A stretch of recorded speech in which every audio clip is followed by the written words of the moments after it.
Nice to meet you all. Very good to be here with you. I want to start with a story from my childhood. My mother was a very good piano player, and as a kid, they made me take piano lessons, and I sucked at piano. But what was frustrating me about piano was that when I looked at a sheet of music, I just saw individual notes. And it wasn't until I got a little bit older that I realized my mom, as a good piano player, was not seeing the notes, she was seeing patterns. And that pattern was interpreted with her brain very quickly in order to see something through the structure of the music. So today, I want to make the same argument that we can use story and language filtered through some rules to hopefully increase the impact of it. So what's the environment, right? So the environment is, as you all know, we've heard it talked about today, we're increasingly asking our sellers to personalize their outreach. We're asking them to take the time to get through the massive amount of noise that our buyers are experiencing every day from all of us who are selling to them. So it's a big job. So the seller has the pressure of producing a lot of content or taking a lot of time to produce highly personalized content, and it's not very scalable. So what my intent is, and I'm hoping to persuade you, that if we can hit some very basic and very ancient storytelling principles, that is going to increase the effectiveness of our sellers' ability to create a more compelling message. So this talk is not about, what creative ways you can connect with this person. This is really about the value proposition. So that's what we're going to dive into. I'm going to talk about movies, so it should be fun. It's almost lunchtime, so let's jump right in and see what we find. So the first thing that we're going to talk about is very briefly why I think story structure matters. So I'm not talking about just storytelling. We're talking about story structure. Why is it important?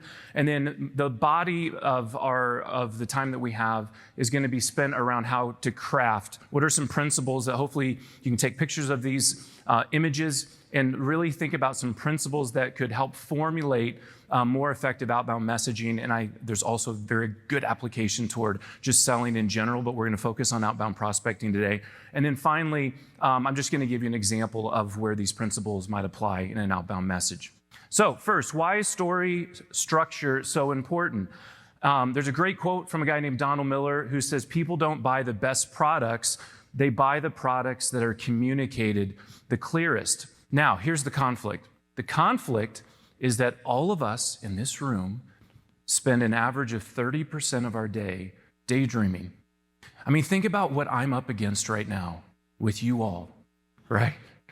We're in here together. You've heard a lot of talks. And right now, I am battling with your brain's desire to daydream and not listen to a word I'm saying. Can we agree that this is happening? Yes. I like how the LeadIQ people were raising their hand. I'm like, come on, we're on the same team. But we daydream. And the cool thing is that story is, and this has been the amazing amount of brain studies on this, it speaks to the truth and the reality of this, is that the one time that your brain does not struggle with daydreaming is when you are engaged in a good story. When you think about it, the last time you went to a movie, a good one, right? Did you struggle daydreaming? The answer is probably not. When you read a book that was endearing, you're not struggling to daydream. When you go to a play that's good, you don't daydream. Why? Because story, through the nature of its structure, does the daydreaming for us. And that's pretty cool, right? So when you're talking about then, how do we start applying storytelling principles? Right? Because the fact is, and hopefully I'll ruin movies for you by the end of this, is that the storytellers and the writers, they are using literal formulas, and they're very different, but they have very consistent principles that they use in terms of even the timing when they're delivering certain content and when, right? And you'll see those patterns, I think, throughout as we begin talking, but you can apply those storytelling principles to how you talk to customers, to how you send an outbound message, to how you do a presentation, right? So let's get into that. And to make it very, very simple, the only thing that you're going to have to remember are the principles that are relating to heroes, villains, and guides. So that's what we're going to talk about. We're going to talk about heroes, villains, and guides. So the first thing that we need to know, if you distilled a story down to its most simple form, a story is about a character who wants something and has to overcome conflict to get it. So a story is about a character, they want something, they have a desire, and they are going to have to overcome conflict in order to get it. If you hit those three elements, you've got a great movie, and if you don't hit those, you're going to have a bad movie, right? So you have a hero, you have a villain, and you have a guide. Let me back up here. For some reason, one of my images, Katniss Everdeen is not in this image, but you'll see her in a second. So you have a hero, this is the character. They have a villain, this is the conflict that they have to overcome. And then there is a guide that is the person or the character who is helping them get through whatever that problem is that they're having. So, first principle, heroes. It's not you, and it's not me. It's our customer. Right? I know that sounds self-evident when we say it, but we have to remind ourselves of it because frequently, if you look at the marketing and sales collateral, you see a lot of companies trying to be the hero of the story versus making the customer the hero of the story. And we'll talk about what language principles where that might apply. But the essence of this is that the hero needs to go through a transformation journey, right? And as soon as I start showing this, you're going to see it. So a couple of examples. You have Katniss Everdeen, I think that's her last name, Hunger Games. She gets selected to go to a kid-killing competition. It's terrible, right? Come on, we can admit it. That's what the movie's about. It's a terrible story about a young woman who has a ton of conflict, and she has to go fight for her life. That's where she starts. You have Luke Skywalker, for the few of you Star Wars nerds like me out there. He starts as a farm boy who wants to be a pilot and get off that dirty, dust-filled planet that he lives on, right? What happens by the end? Katniss is a strong, heroic woman who is fighting for a cause. So she transforms from one thing to another. Luke Skywalker, you go through that journey and you become a Jedi, but we always start, I'll give you one nerd term. It's called stasis and new stasis. So you start in one place, that's your stasis, and at the end, you have a new stasis, a new transformation that you have been through. So, storytelling principle number one, when we're talking to our customers, is that we're very actively pursuing our customers, that this is their story, that we are entering in. And what they have is that the customer has a desire, right? And the customer has a need. And so your job, my job, our job together as sellers is to identify and use proper language to identify the new stasis. Like, we have a desire for you to be something that you're not right now. All right? So that's number one. Very simple. Obviously, the customer is the hero, but you'll see how it plays out because we do it all the time poorly. I've done it many times where I'm talking about myself as the hero. We don't want to do that. We want to talk about the customer as the hero. So, villains want to destroy. How does that translate into our world? The villain is the problem, right? So we talked at the beginning that a story is about a character who wants something and has to overcome conflict to get it. So this is the overcome conflict. I've had many conversations over the years with sellers and marketers, and I don't know if this is particular to software. I don't think it is, but we definitely see it. We have an aversion to talking explicitly about problems. I don't know why. And we can all get a drink after and discuss why that might be. We love talking about solutions, and we have a very hard time talking about problems. I'll give you an example. My wife grew up in South Bend, Indiana, which is Notre Dame country, and there's a story or a movie called Rudy. Any of you remember that? I think it was in the 90s, late 90s. And Rudy is about a character who is trying to get into Notre Dame because his dream is to play football, right? So the movie is about him overcoming his dyslexia to get onto the team. He's an undersized dude, so he's having a hard time. He has to work. And finally, at the end, he gets on the team, and his new stasis is arrived, right? What if the movie Rudy was about a person who wanted to get into the University of Notre Dame, applies and gets in, and then tries to make the football team and makes the team? Who would go see that movie? It's a terrible movie, right? So you have to have conflict, right? It's the same when we're talking to our customers. If we're not explicit about the conflict being more than just we want to increase your revenue, decrease your costs, and increase your efficiency, which is what everyone says, we have to be more explicit with problems. And so this is a huge opportunity. I love this. So in story, it's not just about a problem, it's about the 3 stages of a problem. So if you want to remember this, it's pretty easy to remember when it gets locked into your brain. But customers, just like in movies, they have an external problem. But then this is where we miss it. Customers also have an internal problem. And that's how that external problem is making them feel. If you can lock in to someone's personal status or the company's failure or success by being specific about their external problem, and then also be specific about how that external problem is making them feel, and then you have this transition to having a philosophical problem, which is, this is a statement like, the world should not be this way, right? So it's an external problem. This is literally your problem. There's an internal problem, and then there's a philosophical problem. This is where you're transitioning into where you come in and where we come in, right? How do we help you solve this problem? Because we believe that this problem should not exist, right? So external problem, it's literally what the problem is. Be explicit about that.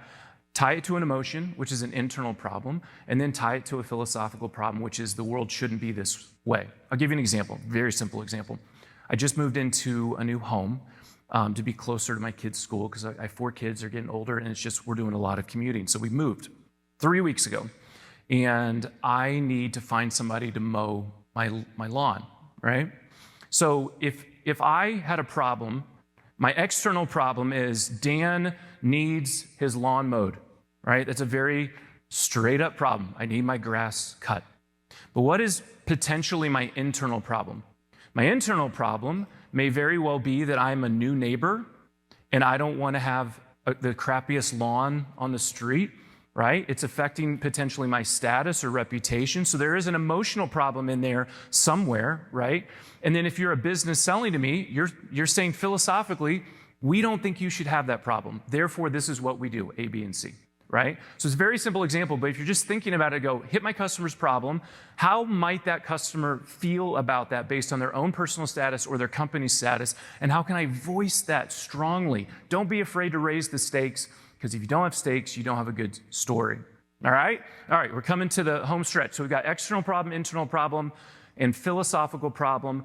That's what we have to hit on the villain. And then finally, guides, they're the ones that show the way. This is where you come in, and this is where I might come in, right? A guide is an interesting character in a story. When I talk to sales organizations about don't be the hero, be the guide, you sometimes get pushback because all of us want to be the hero, right?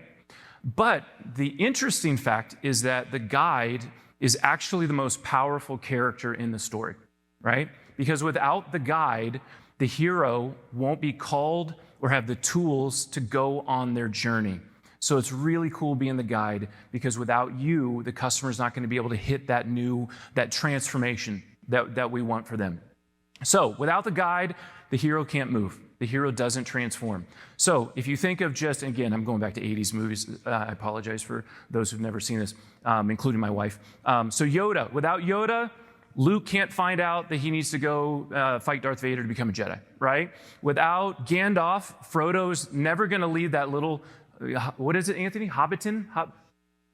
Shire. See, I knew. This is the power corner over here. He's not going to leave the Shire to go throw that ring in the lava pit to save the world, right? He's not going to go on that journey without Gandalf to show him the way. We'll talk about that. Okay. Who knows this movie reference? Come on. First Blood. Yes, very good. I'm only bringing this up because I've shown my 2 youngest boys Rambo, First Blood Part 2, and Rambo 3 over the last month, and they love it, and I'm so happy as an 80s dad that my little kids actually think Rambo's cool, so I was very happy with that. And then finally, you got Doc Hudson, who takes an arrogant race car driver and turns him into a more humane, a person who cares about people, and this person shows him the way. So what does the guy do? This is really fun. So to review, heroes need transformation. It's not you, it's the customer. Villains are the problems. You have to address the external problem, internal problem, and philosophical problem. And I promise this is my last list, right? A guide does 3 things in every story. This is what your job is: to show sincere empathy, and that's important, like that we understand, or we have seen customers like you, and we have helped them. Empathy, sincere empathy, is really important, but empathy without authority and without a plan is ruinous, right? It would be like, I'm so sorry that happened to you. I cannot help, right? That's very different, right? I'm showing empathy, did not help me. But empathy and authority and a plan is what makes a guide really powerful. So in your outbound messaging and in your sales motions, if I'm showing you that I care, but importantly, that I have been on the journey that you are on, right? I have the authority to help you. So if you go back to my Yoda illustration, he's been a Jedi for 900 years. What does he say to Luke Skywalker, for the 2 of you that know this reference? He says, you're gonna have to go kill your dad to become a Jedi. I'm sorry, I'm doing a lot of killing analogies today. But you're gonna have to go, here's a path. Like, I'm sorry you're gonna have to do that, but you're gonna have to face this villain who happens to be your dad.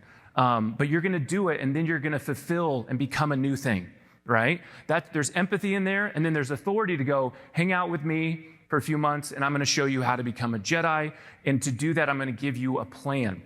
This is what you're going to do. Every good story, the guide in there has a very powerful way to communicate empathy, authority, but then the plan. Now, I'm gonna pause. This is not in the slides, but just for those who wanna nerd out a little bit more, think about this. There are 2 types of plans that you can offer your customer. One is a plan called a process plan, right? And what a process plan is, it's to alleviate confusion. So if you're doing an outbound motion or you're in a sales process, if you give a process plan, what you are trying to offer them is a way to see the 3 things that we're gonna do that's gonna alleviate your confusion. So that's one type of plan. There's a second type of plan, which is to alleviate fear. I'll give you a good example. How many of you have ever shopped at CarMax, the car company? Okay, a few of you. So CarMax is really interesting because CarMax creates this plan to alleviate your fear. So what they do when you first walk in, they say, I'm going to tell you a few things right up front. The salesperson says this. First of all, we have no finance managers, so we're not going to negotiate with you on rates. 2, we don't negotiate on the price of the car, so you don't have to worry about like haggling, because a lot of people don't want to do that. 3, we're going to guarantee that we're going to let you return this car within the first 15 days if you don't like it. We're going to have a full warranty on it for 30 days. What is this? They're setting the stage right at the beginning through a plan that says, I'm going to alleviate your fear. So just be thinking of that when you're thinking of talking to customers. Are you trying to alleviate confusion, or they feel like, oh my gosh, this process is going to be too much? Or are you trying to alleviate fear, which is they don't even know if they want to jump in the deep end with you? So show empathy, show authority, be specific on your plan. And so let me give you an example. So I summarize here, which we've already shown. So I will give you an example. This isn't a great example, but I just want to show you how this plays out. So this might be a LeadIQ message, like for our business, right? And this is not some secret ploy to pitch our business. I'm actually going to explicitly do that for 90 seconds in a second. But this would be an example of where this all might come together, right? So prospecting is about breaking through the noise by personalizing your outreach to customers. This is the only way that sellers can meet their pipeline and revenue objectives. So I'll stop there.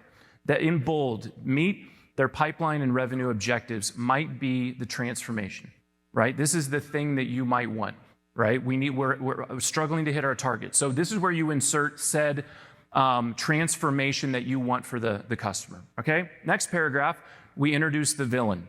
The problem is that your prospects are bombarded every day with messages from dozens of sellers, which makes them feel ambivalent at best and frustrated at worst. Your sellers can't break through the noise, which makes them feel stuck. So in paragraph 2, I have hit the external problem and the internal problem. Like, you literally have a problem, and in this case, there's 2 problems. Your customers are having a problem because they're being bombarded with too many messages. And then there's an internal problem which makes them frustrated, makes you as a seller feel stuck. So we've hit those 2. And then we kind of transition in paragraph 3 to more of the philosophical. This is where we're transitioning to us, right? What if you could personalize your outreach in seconds instead of minutes? What if your customers could see your brand as one that understands their pain? So at this point, I'm going, the world should not be this way. What if there was a world that this was not the case, right? And then we move into the guide language on paragraph 4. We know it's hard, right? There's probably a more sincere, empathetic version of this, but we know it's hard. That's my empathy. LeadIQ is helping companies identify the right prospects, track the right time to engage, and compose personalized outbound messages in seconds. That's the plan that I've chosen for this one, right? We do 3 things. We help you identify through contact data. We help you track when might be a good time to reach out to them. And we literally can write the outbound message for you that your sellers can then edit and personalize and send out, right? That's the plan. And then last is there's a call to action, right? And that can be anything you want. Like, what is the thing you want? So the only thing I'll note on this is on paragraph 4, the plan I chose was to alleviate confusion. To go, because LeadIQ, we're going into a new market, we're doing other things other than contact data, and I want to alleviate some confusion about what we think we can help our customers do. But your plan might be, hey, if you will take this meeting, here's the 3 things that we're going to do in this meeting. And that might be to alleviate their confusion, or it might be to alleviate their fear. So you can choose one of those 2 things. So with that, I think we have time for questions. I will shamelessly plug, come by and see us. We are very excited to be announcing some new capabilities around AI-driven email composition to personalize with insights. We're launching new products around tracking to know when to reach out to prospects. And then for those of you who know, we also do a lot of contact data. So we're very happy to be here. Come visit us. And with that, if there's time, I'll be happy to try to take questions. Yes?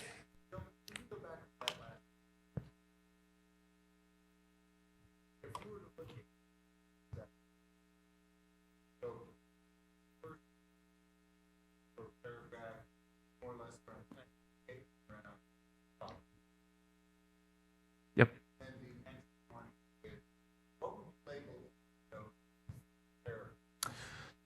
Yeah. Yeah. If you could almost create a cheat sheet like a Mad Lib for this that you can practice on, but then increase. So if you look at the first paragraph, or it could even be the first. By the way, this could be a 3-sentence email. Right? I know I'm doing a longer body copy on this one, but the first step is you want to call out what you want for them.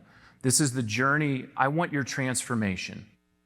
So that's the first thing. So if the buyer can believe that you actually understand their business. I'll give you an example. If you're familiar with Challenger Sale, it's been around for a while. A lot of you know it.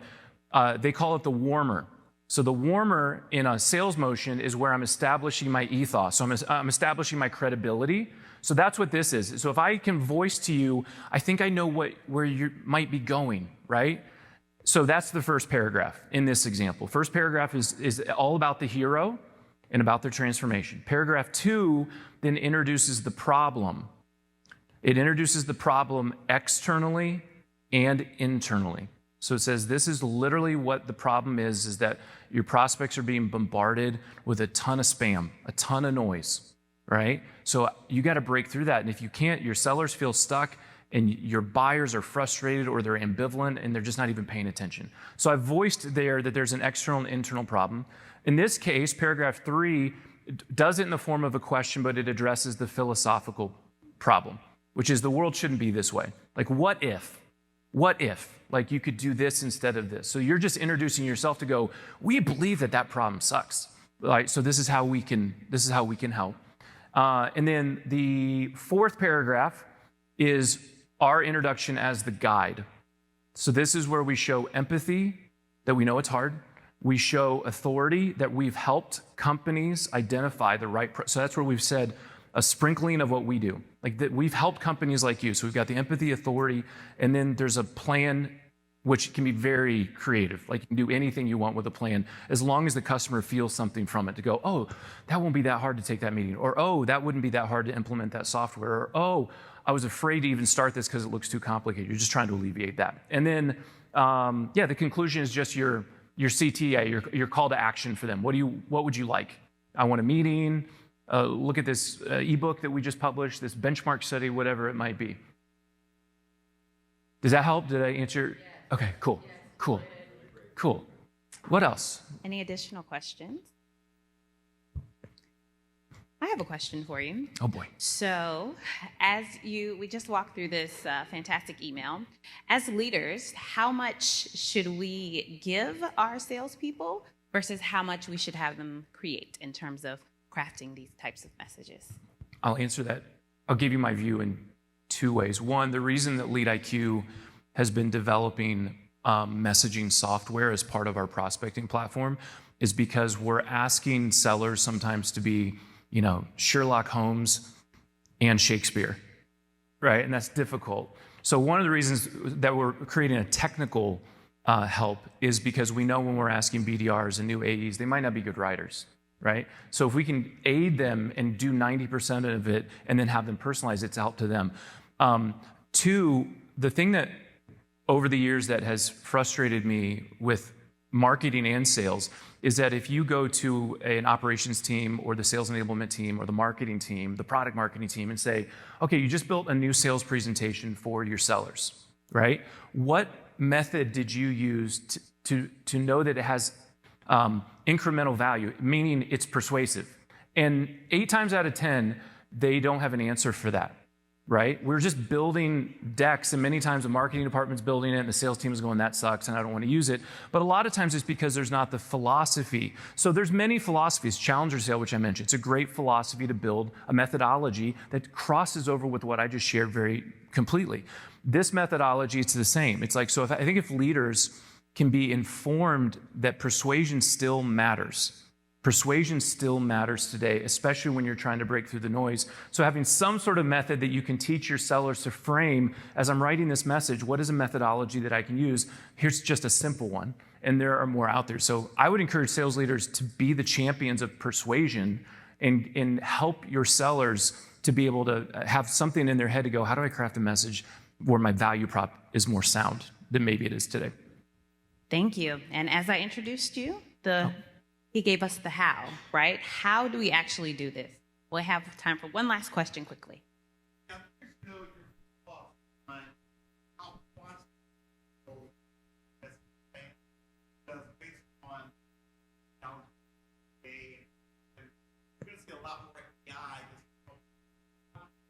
we're going to have here, prospects are going to get a bunch of personalized information. Still going to be large quantity.